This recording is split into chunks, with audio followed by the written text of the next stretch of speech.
Okay.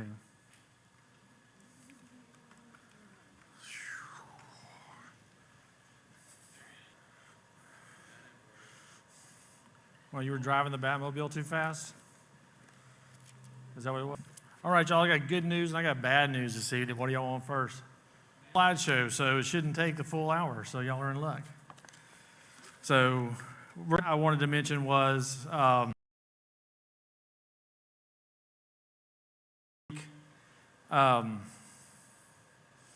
was kind of, it wasn't like I just watched the best rom-com, me feel so warm and fuzzy inside. It wasn't anything like that. It was hard to explain. And when Brandon was preaching, and I was looking at some of the commentary in my Bible on Isaiah at the same time, what I was really feeling was brokenness. It was brokenness for myself, and I was trying to put this together, but yet it didn't. This morning, it got me pretty good and made me realize what I had been feeling basically all week, and so emotion. So if I do feel some emotions, you know where it's coming from, just in case I get a little teary or something. And then we'll get started this evening. Lord, I thank you for this time, God. And study about the first coming of your Son. And for us, that you didn't leave us here in our sin, God, but that you sent a Redeemer to come and rescue us. Lord, I just open our ears and change our hearts tonight, God. I ask all these things in Jesus' name. So, like I said, I don't really have a slideshow, so y'all are in luck with that because slides made me talk for a long time. But what I do have are points that I'd like to make. So I really don't think we'll be here for another hour and a half this evening, so we're good to go. So if y'all don't, I would highly recommend handout either. So maybe writing down verses, because there's going to be a lot of them. My wife tells me I don't give y'all time to write down verses or any of that, or look them up or anything, so I apologize. Well, we're going to get started right now with Matthew chapter 1, verses 21 through 23, that says, the Lord by the prophet saying, behold, a virgin shall be with child, and they shall call his name Emmanuel, which being interpreted, 3. So, as we've kind of looked at in the week past, God's perfect creation was corrupted by Adam when he disobeyed God. This disobedience brought sin and death into the world. Because of Adam's disobedience, and because we have all sinned personally anyway, we are all deserving of the death penalty. And 5:12 says, therefore, and death through sin, and so death spread to all because all sinned. So fortunately, God did not leave.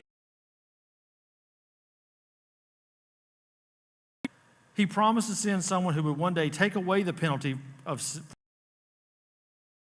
In Genesis 3, verse 15, and I will put enmity between you and the woman, and between your seed and her seed.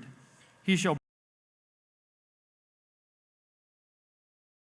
Ezekiel 18:4 says, behold, all souls are mine, the soul of the Father as well as the sins will die. And Romans 6:23 says, for the wages of sin is death, but the free gift of God. So after Adam and Eve had sinned, God slew an animal in the Garden of Eden, where she too much, but when I was a kid, I thought it was like a leopard or a lion or something. And that's a free one for you. It's just my own deal, but it was likely a lamb. So because of the sin of Adam, subsequently, descendants sacrificed animals. In Hebrews 9, we learn that such sacrifice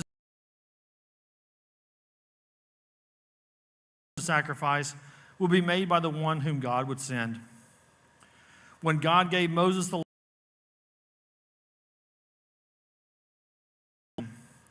If they broke any part of the law, the result was the same as breaking the whole lot. Romans 3, verse 20 says, no flesh will be justified in his sight. For through James chapter 2, verse 10 says, for whom. So we all needed someone to take away our imperfection and present us faultless before God's throne. Romans 5:9 says, justified by his blood, shall we be saved from the wrath of God through him. 1 Peter 3:18, in the Spirit. So just as God has a purpose and for everything and everyone, so he Galatians 4, verses 4 through 5 says, but when the fullness of the time came, God sent forth his Son. There's a problem in that all humans are descended from Adam. Therefore, all God's chosen one had to be perfect, as well as infinite, to take away the infinite penalty of sin. God solved this problem by sending his Son, Jesus, the creator of the universe, became part of his creation so that he might save his people from their sins. It says, in the beginning was the Word, and the Word was with God. In the beginning, he was in the beginning with God. All things came into being through him, and apart from him, nothing came into being that has come into being. Verse 14 says, and the Word became flesh and dwelt among us, and we saw his glory of grace and truth. So Jesus was born to a virgin over 2,000 years ago in a town near Jerusalem called Bethlehem, as the 700 Nazareth. So talking about Isaiah. Therefore the Lord himself will give you a sign. Behold, a virgin will be. Micah 5:2 says, but as for you, Bethlehem, Ephrath, too little to be among the clans of Judah, from you one will go forth, fulfill more than 50 prophecies. Actually, I believe there was 365 Old Testament prophecies that he fulfilled in his first coming, made about him centuries before, showing that before his father in Genesis 3:15. While he never once sinned. He did nothing wrong. Many people, fed huge crowds, and taught thousands of listeners about their creation to him. He even used the book of Genesis to explain that marriage is between one man and one woman. Genesis 1:27 and Genesis 2, verse 24. Jesus Christ.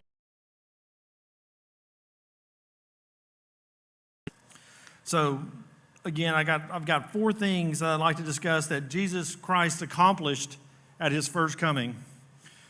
And to give credit where this is, so just so you know. So I thought it was a good intro. Why come up? So, 165 messianic prophecies that Jesus fulfilled. Which is interesting because I don't know, do you guys know who Joseph Campbell is? Anybody? Wrong, close. He was a professor, but he was a professor of literature. And he is a professor of literature who worked in comparative mythology and comparative religion. So comparative mythology is basically you take all the myths that are around the world in different cultures and the shared themes and characteristics. Same thing with comparative religions. You're looking at all the religions around the world and how they all kind of slow in some way. Not to say that, not to be like the Pope and say all things get you to heaven. That's not what that says. What it is how they were kind of similar. And so he was a professor of that. So basically, he wrote a book called The Hero with 1,000 Faces. And it goes through all of these mythologies telling the same story, and how each one has kind of the same figures, they're hero figures, and like some of the, like when you look at some of the mythologies, you have Zeus, who was the head of the Greek gods, but in the Egyptian, he's called Horus, and in the Norse, he's called. All these cultures are basically describing the same person, but they give them different names because of.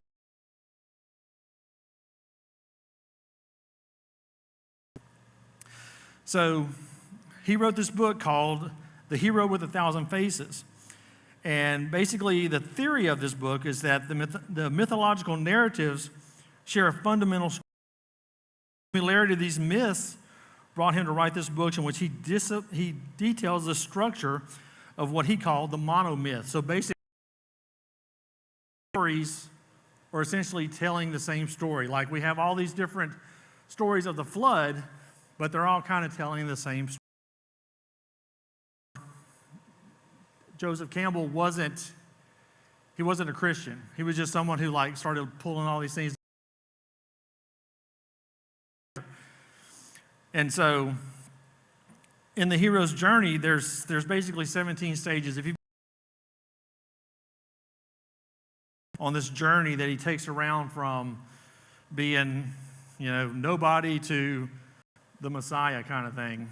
And so probably the most famous one that you've read in school was probably, y'all remember the Odyssey.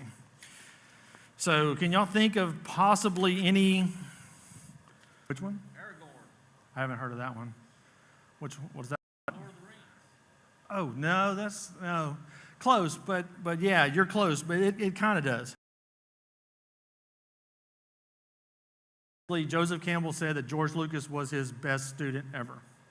And basically, George Lucas took the book and used it as there's seven basic plots, and all stem from those 7 basic plots. So, can y'all think of any other ones? Because there's some funny ones I thought that were pretty funny that met it. Harry Potter. I don't think Harry Potter, but probably the whole trilogy. The whole trilogy. So one of them would be The Matrix. The Matrix is one. So here's some of the things that kind of define just a couple of them. There's actually 17 stages of the hero's journey. The beginning is the call to action, and then basically the hero refuses the call, and then there's a mentor, and then there's a road of trials. And then they become basically the master of 2 worlds, where they're there, and then at the end, there's the freedom to live after you've completed. One of the funniest ones that I thought, that doing some research into modern things that kind of follow the hero's journey, was Men in Black. And he gets the call to join this mission of protecting the planet from alien threats. Tommy Lee Jones is kind of his mentor that helps him along. He becomes that master of those 2 worlds, and he becomes the hero he was meant to be. So, believe it or not, Men in Black follows the same mythology as the Amazing, same one. It follows the same thing. I mean, you have, Bruce Wayne leaves, he's looking, goes through the trials, and then comes back around. No, Forrest Gump is just, I've read that book. It's insanity. But the other one is a more recent one that most people haven't thought about, but he goes and they keep telling him he's the chosen one, and and eventually he goes through, and then he realizes, and then he becomes the chosen one. So you're probably asking yourself right now, what does any of this have to do with Christ? Right? So if you read kind of modern day, just as much. And Joseph Campbell basically, Christ was another type of messianic myth. He's a hero archetype. But here's the thing, the difference between these characters that we're discussing and Jesus Christ is they don't realize that they're the Messiah. They have to go on this journey to discover who they are, and they have to have these people help them, and eventually they become that. But Jesus Christ, he knew, even when he was 12 years old and Mary and Joseph were like looking for him and have to go back, he was like, didn't you know you'd find me in my Father's house? He knew exactly who he was. It wasn't a journey of discovery. When he got here, he had a mission, he knew who he was, and he knew what he was here for. He doesn't follow that. I know people in modern day want to say that the Bible's a myth and it kind of follows the same and what his mission was when he got here. So the first thing that I want to talk about is accomplished at his first coming was Jesus came to reveal the Father. So we read this is declared one time that those who see him have seen the Father. That's the Father, and it is enough for us. To him, have I been so long with you, and yet you have not come to know me, Philip? He who has seen me has seen the Father. Abiding in me does his works. I know there's a lot of people that go to church that just love the show The Chosen. Okay, and Ava has watched it, and I've kind of said at a time of episodes here and there.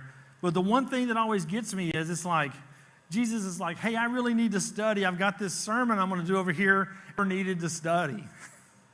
He knew exactly what his message was, who he was talking to, as soon as he stepped out in the public forum. He never had to study. He was the Word. He didn't. Jesus doesn't need to study. Me and you need to sit down and talk about That's just one of the things that just is like, it just makes it like, I need to study exactly who he was talking to, how the situations were going to explain to him. So, anyway, in Hebrews 1:3,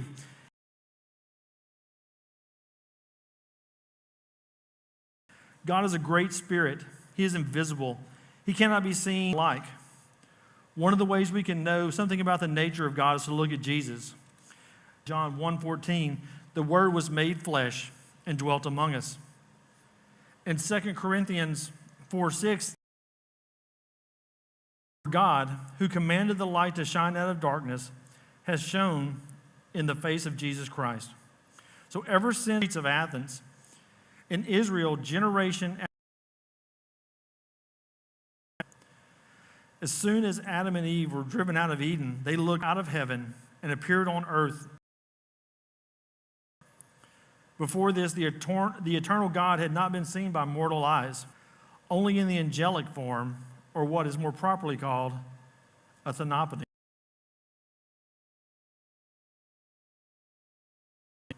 I don't know if y'all remember the story of Moses. He wanted to see God, and he